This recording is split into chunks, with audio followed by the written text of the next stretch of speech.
लड़ने के बल पर ही यहाँ तक आए हो, 5,000 से 50,000 तक। फिर एक बार लड़ो, इस सरकार को डिगडिगाओ।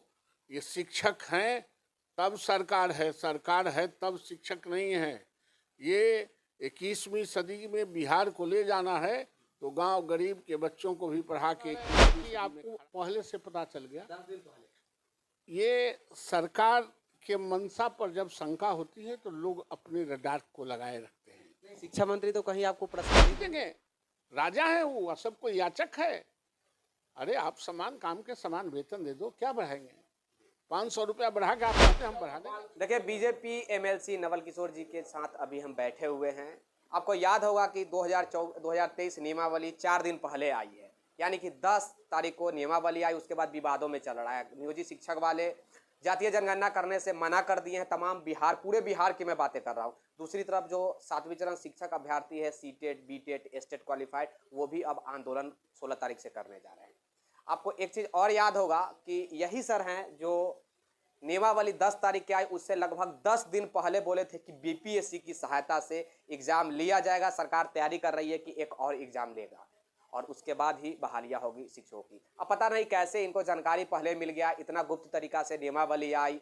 नीतीश कुमार खुद अपने हैंडल किए कि भैया कैसे नियमावली आ गया, फिर भी इनको सर को जानकारी मिल गया था। सबसे पहले तो सर बहुत बहुत धन्यवाद। आपको भी बहुत बहुत धन्यवाद, बहुत बहुत बधाई। नियमावली आई है, इतना विवादों में चल रहा है, उसके लिए क्या कुछ कर रहे हैं? नहीं, देखिए, सरकार जानबूझ के विवाद पैदा करती है। सरकार जलनशील है। सरकार गांव गरीब, किसान, मजदूर और लाचार के बच्चों को पढ़ने देना नहीं चाहती है। तो सरकार पूछती है कि जब किसी राज्य की जनता और गांव के लोग जब पढ़ लिख जाएंगे बच्चे, तो जो पाखंड निर्मित करते हैं और 18 साल से एक ही आदमी सत्ता में है, ये सत्ता नहीं चलेगा। जिंदा कौम किसी को बर्दाश्त नहीं करता है। इसलिए मिला जुला के उन लोगों को बेवकूफ़ बना के रखना चाहते हैं। रेवड़ी बांट के, साइकिल पोशाक के नाम पर लंबी लंबी बात करके उसको पढ़ने देने से वंचित रखना चाहते हैं। वरना सरकार जब 4,000 करोड़ का बजट बनाती है और स्कूल में बेंच डेस्क नहीं रहते, पेयजल नहीं रहता, बाथरूम नहीं रहता, शिक्षक तो है ही नहीं, तो सरकार की पूरी मंशा है कि वो किसी भी स्थिति और परिस्थिति में गांव गरीब और साधारण परिवार के बच्चों को नहीं पढ़ने दे। तो उनके मन स्थिति को हम लोग समझते हैं, जानते हैं कि सरकार किस तरफ कदम उठा रही है। और आप जो ये कह रहे हैं कि आपको पहले से पता चल गया, 10 दिन पहले ये सरकार के मंशा पर जब शंका होती है तो लोग अपने रडार को लगाए रखते हैं। शिक्षा मंत्री तो कहीं आपको पर्सनली नहीं ना बोल दिए? शिक्षा मंत्री से मेरी कोई बात ही नहीं होती। मैं ही एक आदमी हूँ जो मैं किसी मंत्री के कैमरा के पीछे से तो बात होता ही होगा। नहीं नहीं नहीं, मैं किसी मंत्री से न मैं बात करता हूँ, न मैं किसी मंत्री के यहाँ, मुख्यमंत्री के यहाँ कभी अर्दली जगाने के लिए मैं जाता हूँ। ये मेरी आदत नहीं है। हम जनप्रतिनिधि हैं, जनता के साथ रहते हैं, उनके सवालों को रखते हैं और मुस्तैदी से रखते हैं और उसका उन प्रश्नों का जवाब लेना चाहते हैं। लेकिन नज़र पैनी जरूर रखते हैं कि सरकार क्या कर रही है। उसमें बहुत चीज़ पता चलता है कि सरकार की मन स्थिति क्या है। अच्छा, जो पीसी आप रखे 2 दिन पहले, उसके बाद शिक्षा मंत्री खुद कह रहे हैं कि विपक्ष वाले जो इतना बोल रहे हैं, जब उनकी सरकार थी तो देने से भाग रहे थे। कह रहे थे कि 7 जन्म में हम नियोजित शिक्षकों को कुछ नहीं देंगे, जैसा कि सुशील मोदी भी बोले थे। एक आप लोग भी जानते हैं कि जब उनकी सरकार आती है तो कहते हैं कि हम 7 जन्म में नाक रगड़ कर शिक्षक मर जाएगा, लेकिन हम देंगे नहीं। और जब सरकार में अभी नहीं है तो ऐसे ही पीसी रखेंगे, तो प्रेस कॉन्फ्रेंस रखेंगे। शिक्षा मंत्री खुद बोल रहे हैं कि उनके कहने और करने से क्या फ़र्क पड़ता है, हम जो लाए हैं वो सर्वोपरि है और जो भी लाए हैं वो जनता के हित में लाए हैं। वो सरकार उस दिन भी नीतीश कुमार की थी और उस दिन भी शिक्षा विभाग नीतीश कुमार के हवाले था और ये सरकार भी नीतीश कुमार जी का है। तेजस्वी यादव जी ने कहा था कि हम समान काम का समान वेतन देंगे। इन्होंने कहा था कि हम स्थानांतरण नीति बनाएंगे। इन्होंने कहा था कि आपको राज्यकर्मी की दर्जा देंगे। उप मुख्यमंत्री तो हैं, काहे नहीं दे दिए? नीतीश कुमार शिक्षकों के प्रति स्पेशल विजन रखता है, उनको तंग और तबाह करने का।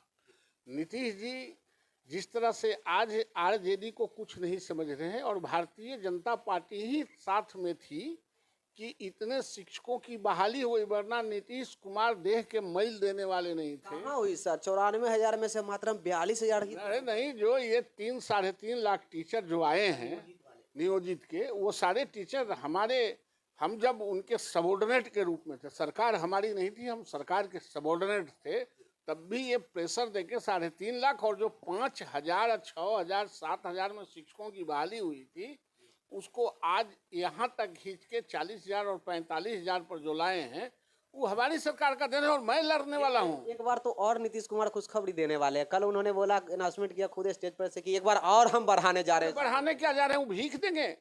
राजा है वो, सबको याचक है। अरे आप समान काम के समान वेतन दे दो, क्या बढ़ाएंगे? 500 रुपया बढ़ा के आप कहते हैं हम बढ़ाने जा रहे हैं। समान काम के समान वेतन और राज्यकर्मी का दर्जा, स्थानांतरण नीति, उससे नीचे पर कोई समझौता नहीं होगी। इनको शिक्षक ईंट से ईंट बजा देगा। वो थोड़ा घबरा गए हैं, इसलिए ये बात पॉलिश करने के लिए कर रहे हैं, और इनके पॉलिश से कुछ होने वाला नहीं। 7वीं चरण वाले हैं जो 16 तारीख से स्ट्राइक करने वाले, यानी कि कल से, तो उनके लिए क्या कुछ आपके तरफ से, आपके पार्टी क्या कर रही है?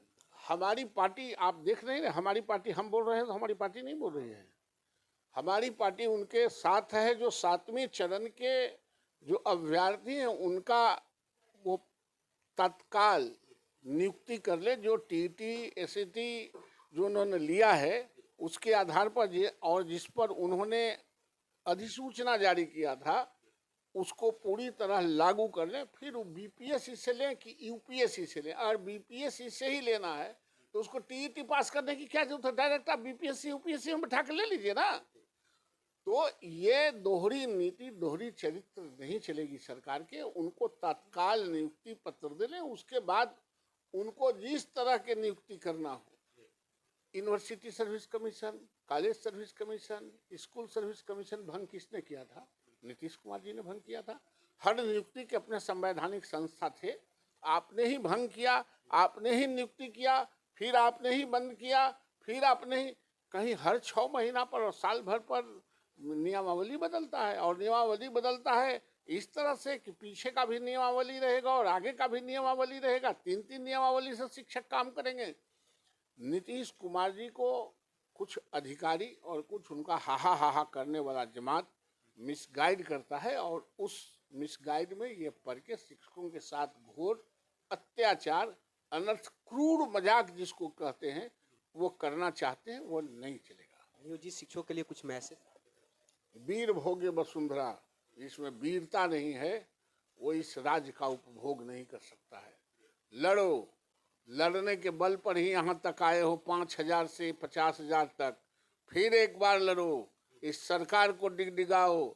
ये शिक्षक हैं तब सरकार है तब शिक्षक नहीं है। ये 21वीं सदी में बिहार को ले जाना है तो गांव गरीब के बच्चों को भी पढ़ा के 21वीं सदी में खड़ा करना पड़ेगा। अगर यह छूट गया, ये बच्चे छूट गए, तो कागजी हो सकता है।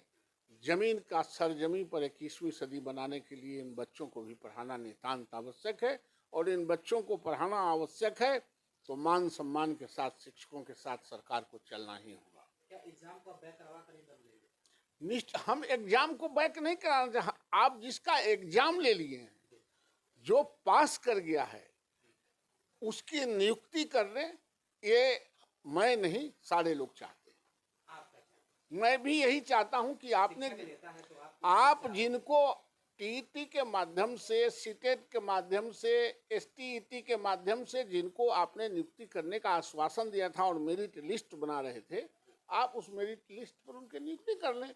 सब, मैं भी यही चाहता हूं और सारे लोग भी यही चाहते हैं। तो कहने का मतलब है कि आप उन स्टूडेंटों के साथ भी है और शिक्षकों के साथ भी है कि बिना इसमें, यानी कि नियमावली में संशोधन करके और एग्जाम को हटा दिया जाए। नहीं, एग्जाम को रखें, आप बाद में एग्जाम, अब जब नियुक्ति करेंगे, आप जब नियुक्ति करेंगे तो आप बीपीएससी यूपीएससी जहां से लेना चाहते हैं ले, लेकिन जिनको आपने टारगेट दे दिया कि टीईटी पास करना है, वो तो पास करके आ गए हैं। ये पहले आपको कह देना चाहिए था कि हम 7 समुंदर पार आपको समुंदर में पहले तैराएंगे, फिर शिक्षक बनाएंगे।